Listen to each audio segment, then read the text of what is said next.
Hello friends. This morning, being Saturday morning, I decided to abandon my 3/4 prepared message for today, as I feel it's no longer appropriate. At least for me, it doesn't feel right. Yesterday morning, that is on Friday, we received the news that our beloved friend Jane had died earlier that morning after struggling for months with cancer. And I'd had the privilege of visiting her frequently to be her companion on her journey and perhaps helping a little to enable her to cope with whatever she was going through. And so for the rest of yesterday, after hearing the news about Jane's death, I had the words of that song, "Fill the World with Love," going round and round in my head. Some of you will remember it from the 1969 movie, Goodbye Mr. Chips, sung by Petula Clark. And the lyrics for that song are, "In the morning of my life, I shall look to the sunrise, at the moment of my life when the world is new.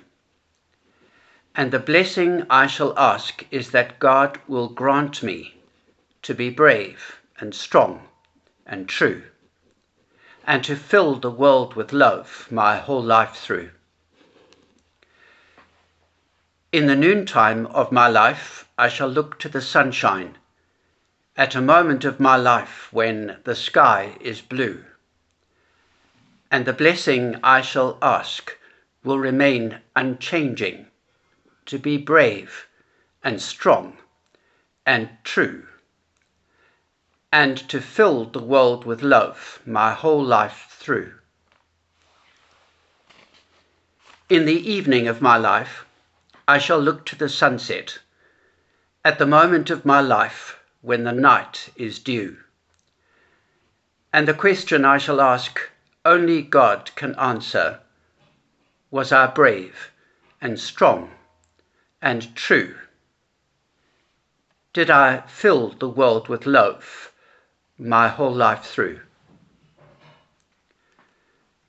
And the chorus changes after the last verse from "and to fill the world with love my whole life through" to "did I fill the world with love my whole life through."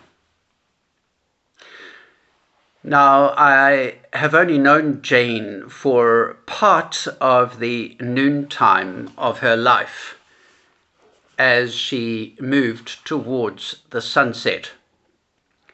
So I guess about 1/3 of her life here on earth. So I can't answer the question for Jane with respect to the first 2/3 of her life. Did she fill the world with love her whole life through? I suspect she did, her whole life through. But only her friends and her close, long-lasting, lifelong friends and her family can answer the question: did she fill the world with love her whole life through, for the first 2/3 of her life? But for the last 1/3 of Jane's life, if she should be asking the question, did I fill the world with love? Then my answer to Jane's question unequivocally is: yes, Jane, you did. if the world were a large inflatable balloon, then Jane was busy blowing it up, filling it with love, until she ran out of breath.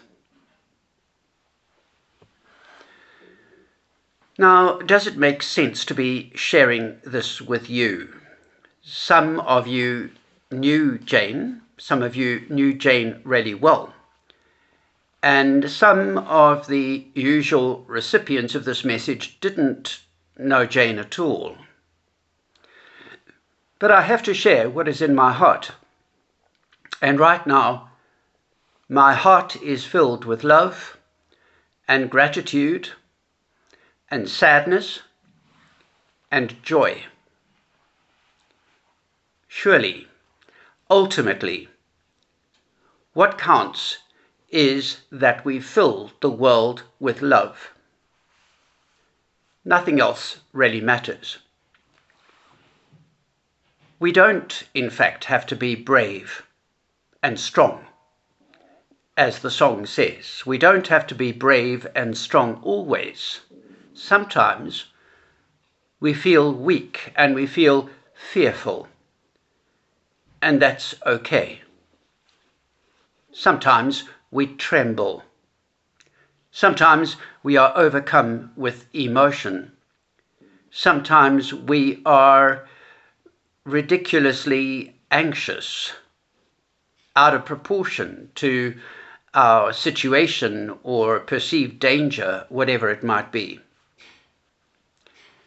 We know that every now and again one comes across an older man who has been quite contained and controlled earlier on in his life, in fact, all the way through. Suddenly, that old man might cry like a baby. Jesus himself wept at the tomb of Lazarus. Sometimes we are afraid of the unknown future. We don't know what the experience of dying is going to be like for us, so it's natural to be anxious about that experience. We don't have to be brave and strong all the time. But yes, it is good to want to be true, as the song says. The word true has a host of meanings. It means to be correct or accurate, to have things turn out in accordance with reality. But the meaning that I want to focus on is true means sincere and loyal. And it also means to faithfully portray and project who we really are. And it means to behave according to one's beliefs and to do what one thinks is right. And to be true also is to behave sometimes according to other people's expectations because they know you well and because of their past experience of you, they expect you to behave in a certain way. If you have always been a person overflowing with love and compassion, then we're not surprised when you are loving and compassionate in a new situation. Jane was true. No attempt to disguise who she really was. Impossible to pretend, because so often she was deeply moved and her tears would give any secret she might have tried to keep inside her away. She could not hide her softness and her compassion, and the fact that she was often just overwhelmed by a situation or by a sudden emotion. Deeply compassionate, no airs and graces, no attempts to impress people, no attempt to project a different image from the reality. Sincere and loyal, with a heart full of love, and that meant that she just couldn't stop giving. The worst thing for Jane would have been if she was in a situation where she could no longer give, and even in her becoming weaker, her becoming more frail, her moving closer and closer towards dying, she was still concerned about giving to others, caring for her family, caring for her grandchildren. Jane was generous. She had a passion for creation, for flowers. When I think of Jane, I think of flowers. She had a passion for family. She had a passion for Africa, and particularly for South Africa. She had a huge concern and burden for the vulnerable and the poor and the suffering people in our country. Her love and compassion flowed out into various projects, and those projects were aimed at trying to give people the opportunity to live with some resources and some dignity. She faced her illness and her increasing frailty with courage and with strength, but she didn't always feel strong and brave. And certainly she didn't feel as though she had everything under control. And Jane was honest about herself and her journey and what she was feeling. Sometimes she felt weak and fearful. And because she didn't want to fool anyone about who she really was, she expressed her feelings openly. We don't have to be brave and strong always. But God, please help us to be true, sincere, loyal, dependable, trustworthy, reliable, honest, also transparent, knowing who we are and not trying to pretend. Jane died on the day that we celebrate the life of Saint Barnabas, referred to in Acts chapter 4, verse 36, as the son of encouragement. The Greek word is paraklesis, one who comes to someone's aid to offer comfort, a helper, someone who spurs other people on. And of course, the Holy Spirit is known as the Paraclete, and both words come from the same root word. During my 12 years at St. George's, which ended at the beginning of 2007, Jane used to call me the encourager. Ever since I preached on Barnabas, on St. Barnabas Day, one Wednesday morning, many years ago. And on the 21st of February this year, in response to perhaps a couple of pictures I sent her or to one of my messages, Jane wrote in her usual effusive way, too beautiful, her usual effusive style, as I say. And then she carried on, to the great encourager. But actually, Jane was a great encourager herself. spurring others on towards love and good deeds, helping people to feel deeply appreciated, helping people to feel more confident in their gifts and in their use of the gifts that they have been given, helping people to feel more deeply loved. And so it is appropriate, I think, that Jane died on the feast of Saint Barnabas, the son of encouragement. And now, having said that, really, in some ways it might not be appropriate to be speaking about Jane to all of you. Some of you have never had the opportunity of meeting Jane, and so what good is this tribute to Jane really going to do? I thought that what I was going to preach on, at least one of the texts, was 2 Corinthians chapter 12, verses 5b, verse 5b. And it's all about weakness. Paul talking about his weakness.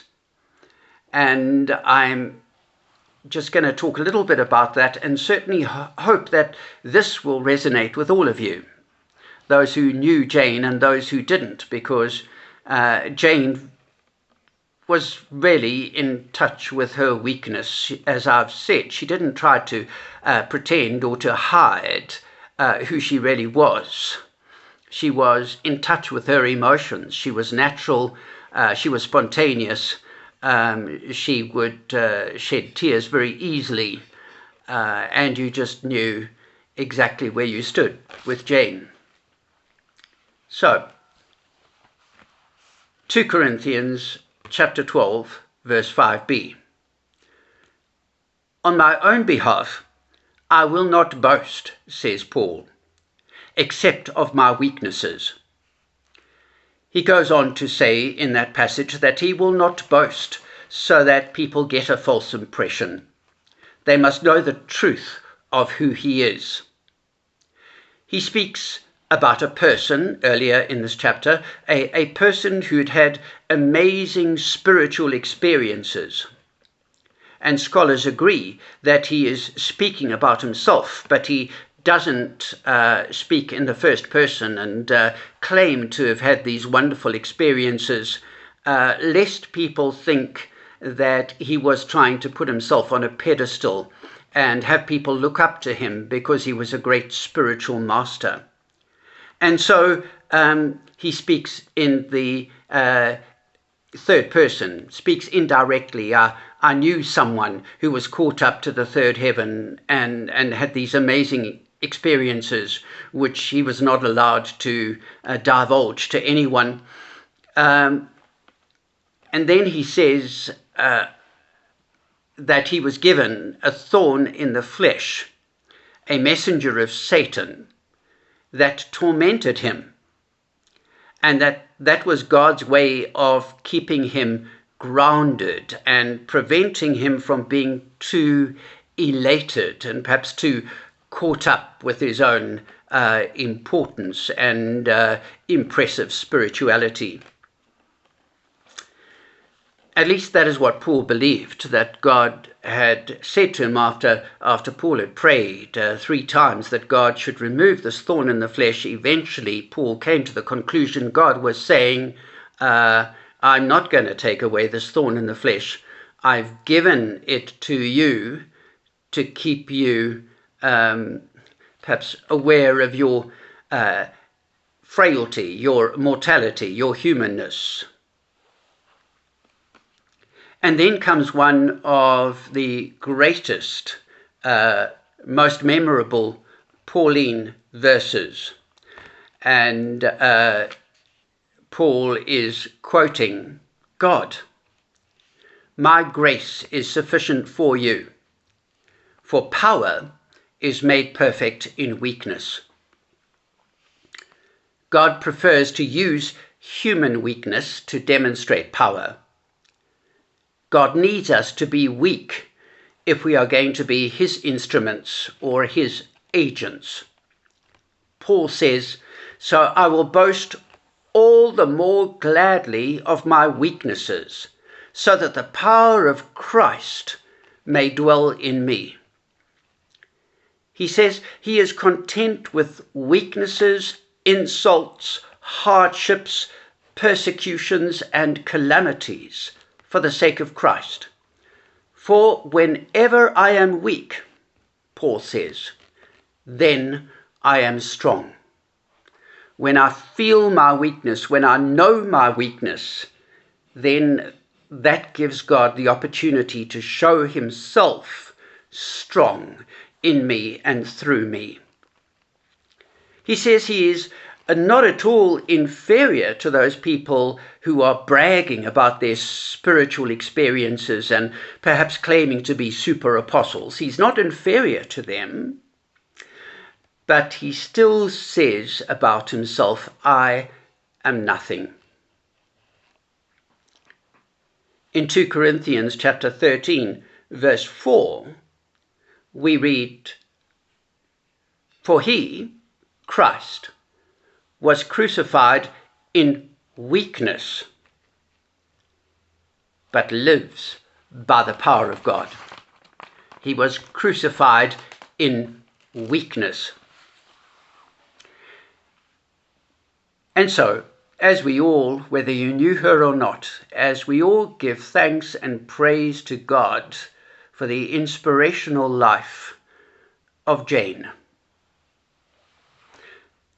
let us be who we are. Let us be ready to boast of our weaknesses.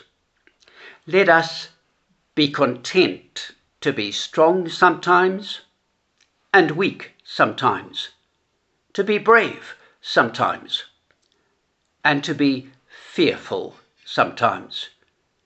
It's all okay. And let us remember too that our whole goal and mission in life surely should be to fill the world with love, like Jane. Amen, and God bless.